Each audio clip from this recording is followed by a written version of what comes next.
Hello and welcome back to another episode of Awaken, Heal and Transform. Today's episode is called The Power of Vulnerability, and I want to share with you what vulnerability means to me and also share with you some downloads that I've received in the last couple of days which I feel really relates to the topic of vulnerability.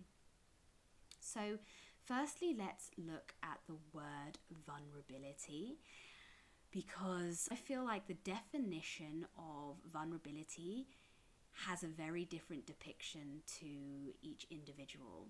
Some people can hear the word vulnerability and it scares them, it makes them want to run away.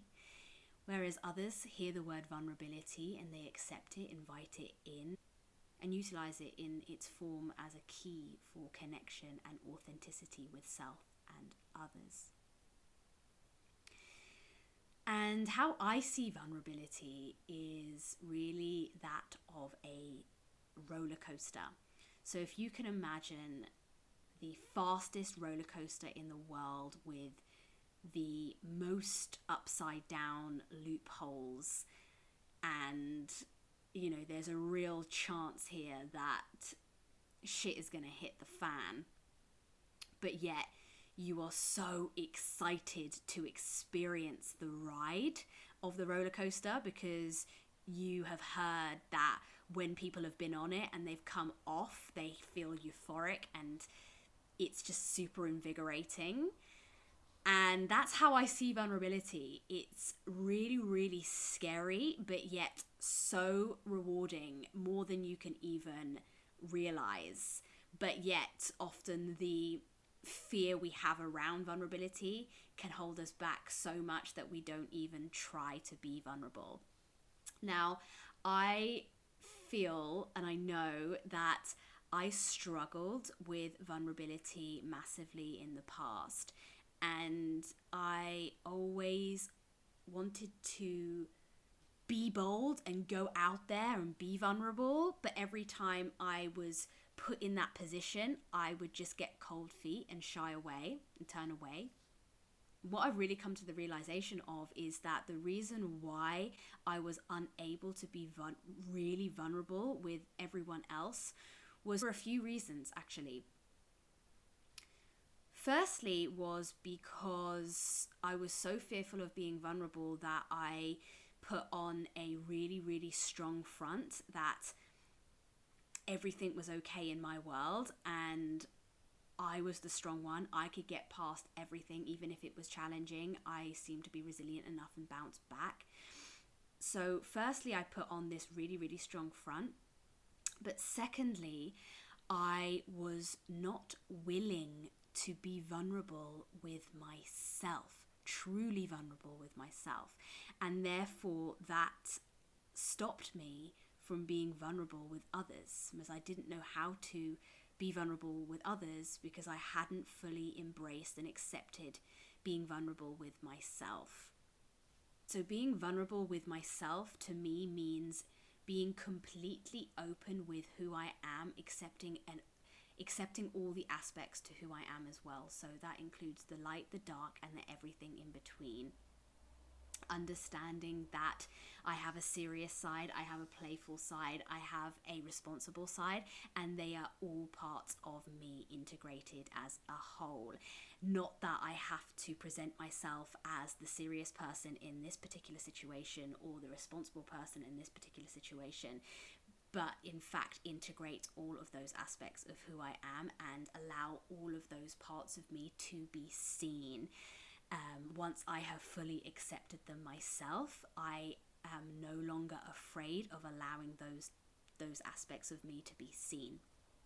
So when I have mastered or embraced vulnerability with myself, I am then willing to be vulnerable with others. But also understanding that vulnerability with others does not mean you have to share all your deepest, darkest secrets and everything with everyone. But being vulnerable with others is knowing your own boundaries and knowing who you can trust to be vulnerable with. So a story that I really wanted to share with you all today, which was a massive realization I received the other day that actually brought me to tears, was how in my past I always was in relationships. Most of my teenage years and adult life, really, I have been in a relationship.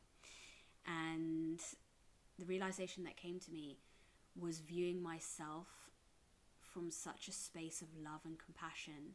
And for once in my life, I was able to understand why I was always in a relationship and perhaps stayed in relationships longer than I should have done, even though I knew they weren't right for me. And the reason why I did that was because the feelings of love, belonging, value, worthiness I felt came from outside of me.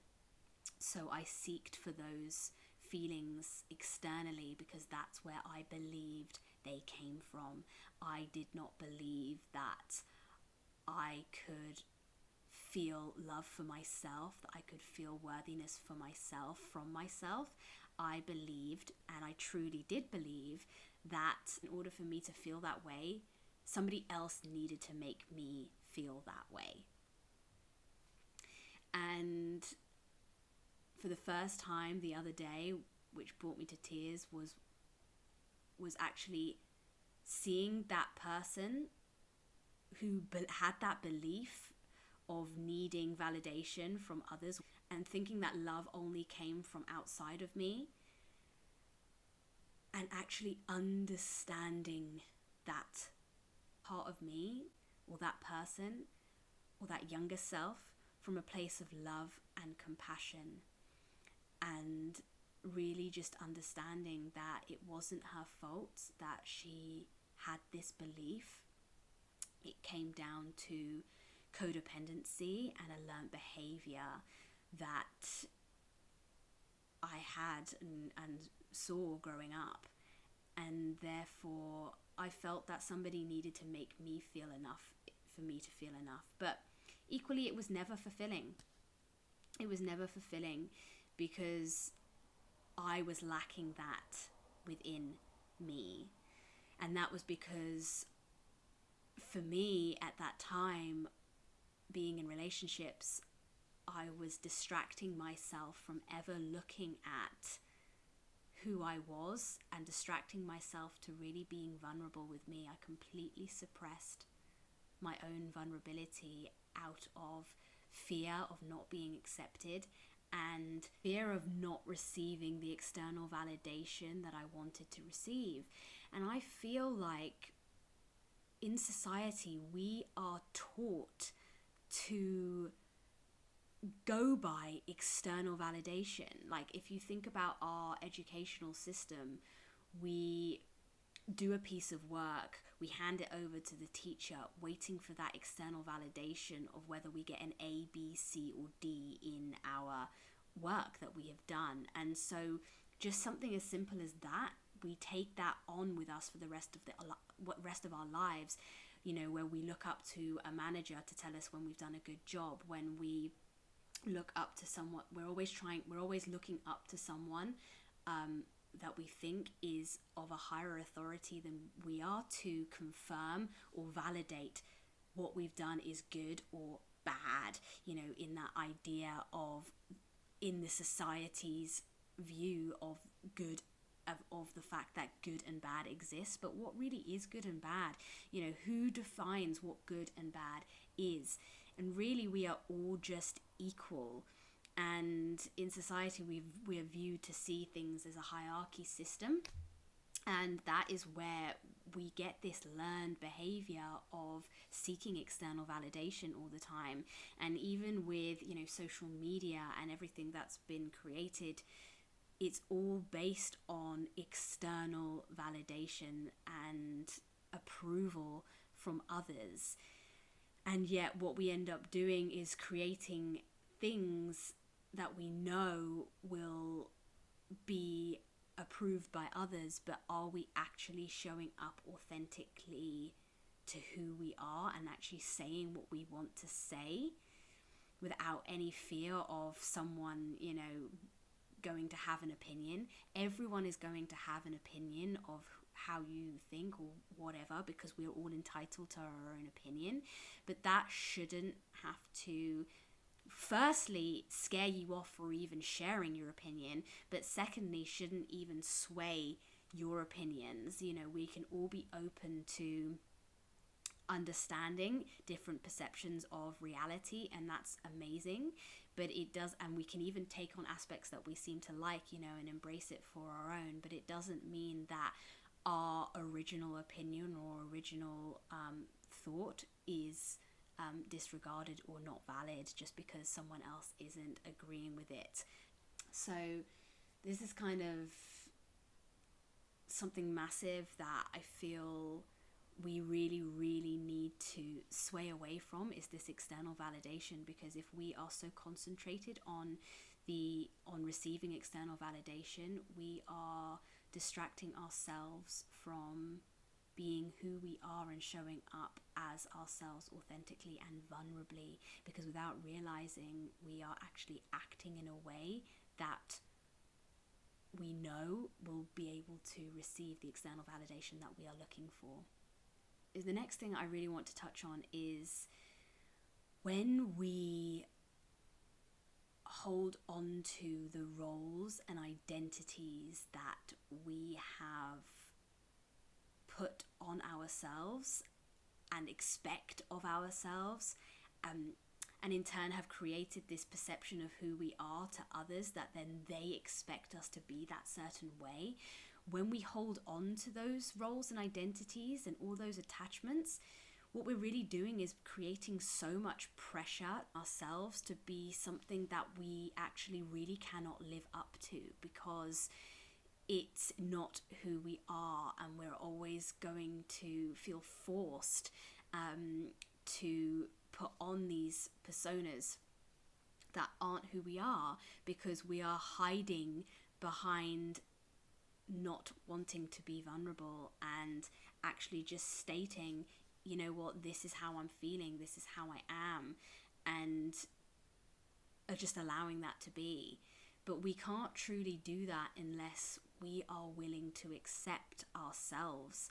Because when we accept ourselves fully and wholeheartedly, we are able to then show up and be vulnerable in front of others and not allow their opinions or their thoughts of who we are to affect us anymore, because we're owning who we are. And what I love about, you know, being you is that you do not need to learn to be you. You do not need a degree to be you. You just need to allow yourself to be who you are and to be seen wholeheartedly in the most vulnerable way. And that really is being vulnerable and also being powerful, because when you fully own who you are, nothing else can affect you, control you, influence you, sway you. You're clear. You stick with your vision because you know it's right. You know it is aligned with who you are, because you know who you are and you are okay with every part of who you are. So that is what being vulnerable is, to be open fully with yourself first, to then allow yourself to be open with others. In my experience, which I feel may resonate with a lot of people, especially women, but you know, I was so fearful of being vulnerable that I actually put on a front of being really strong, like I had everything together, so that, you know, nobody could peek into maybe like my vulnerable side, because I really just didn't want to show that side to anyone, because I hadn't accepted it myself. So to be able to show that wasn't going to happen, because I hadn't accepted my own vulnerability. So instead I, you know, masked myself as the strong one, you know, the one that could do everything. And without realizing, I then felt like I had to live up to this expectation of being the strong one, because suddenly people were always saying to me, oh, Francesca, you're so strong, you're the strongest person I know, and all of these kind of comments. And although very lovely, deep inside I'm thinking, okay guys, hold on a minute, I have perceived myself to be this type of person and this is who you think I am, but actually I'm all this, vulnerable stuff that's going on inside me. But yeah, I have to show up as someone that I have perceived myself to be, because now I've given myself an expectation, but I've also given you an expectation. So I believed, I had to live up to the expectations I gave of myself and others, but they were so unrealistic and just so and it was just so hard to do. And this is the message that I really wanted to share, because I feel like a lot of us do this. We put on this front, like, yeah, I'm good, I'm great, everything's fine in my life, and then feel like you have to live up to the expectation of how you've wanted to be perceived, and it's based on an illusion, really. And then you feel the shame when you are crying out and you've kind of hit your rock bottom and you've told all these people that you're a certain way, and then you feel this shame to then have to turn to them and say, actually, I'm feeling this way, and not everything is not okay, and blah blah blah blah blah. And this is what forms a lot of mental health and depression, and this is what we need to be talking about more and more, about being vulnerable. And it's okay to be vulnerable, to be okay to share who you really are with another, to connect on that level, to be seen how you want to be seen, to show up how you want others to show up, to be vulnerable, to encourage others to be vulnerable, and to cry when you want to cry, and know that it is important to allow all of this to come up, to be released, and to not take a hold of you and hold you back from your potentiality and your full power. And understanding that when you are vulnerable, you are the most powerful person, because you own every part of who you are. And that is powerful, because then nothing can break you down. So just know that if you have ever perceived yourself to be this type of person that you aren't, and then feel like others have this expectation of you, just know that it is okay to show yourself as how you really are. Just know that once you've fully accepted yourself in all of your aspects, you won't fear showing up for exactly who you are, because you know that nothing will be able to affect you anymore, because you've accepted it within yourself. So, be vulnerable, beautiful beings, is my encouragement message of this week. And just notice the power that it has when you truly are vulnerable for yourself and for others, because we're encouraging everyone to show up as them, and being you is your superpower. No one else can be you, and that is what makes you unique, special, beautiful, incredible, powerful, passionate, and amazing. So keep being you. So I hope this episode has given you some food for thought and has encouraged you to continue showing up for exactly who you are, because you are enough.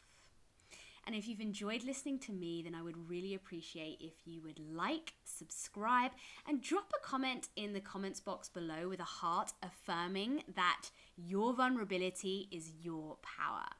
And I will be back next week with another enlightening topic that in one way or another will aim to awaken, heal, or transform you. So goodbye for now, beautiful souls. Thank you.